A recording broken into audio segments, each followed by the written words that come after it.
In the past few weeks, moose have started to make their way into city limits. Some of these moose are infested with ticks, making them a potential danger to the public.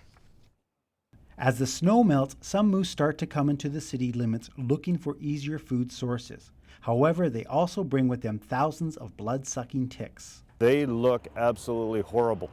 They'll actually have ticks on them, and when they groom themselves, they actually remove the hair so you'll be seeing the skin, and they'll look very ragged. They'll have large amounts of hair loss, and the areas that they've rubbed the hair off, it'll look white in appearance.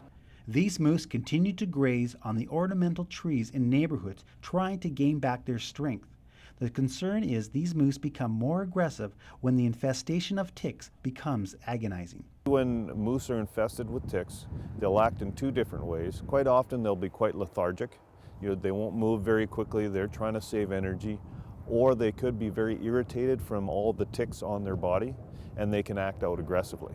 The winter tick attack is a seasonal occurrence for the moose, and the severity of the infestation depends on how quickly an animal can regain its strength. Moose come in contact with the larvae in the fall on vegetation.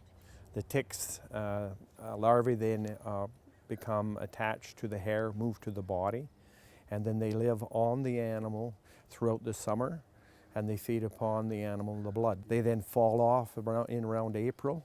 They'll fall off onto the ground, and then they will lay eggs in the leaf litter, and then they crawl up onto the vegetation and attach the moose, and the cycle just repeats itself year after year. Ticks only feed on the host moose and fall off as the weather warms, but not after they have caused great stress on the animal. The irritation is so great they'll rub against low branches, against objects to try to dislodge the tick. And eventually some of them, even with their hooves, will scratch up on the withers.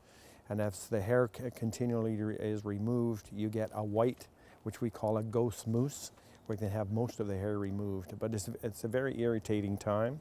It has a nutritional stress. They get to the point that they actually can die because of the stress and the loss of blood. All wildlife should be considered dangerous, especially moose that appear to be white and missing some fur. If you notice a moose not moving for over 2 days or acting aggressively, you are advised to call the Conservation Office. Dave Branco, CKPG News.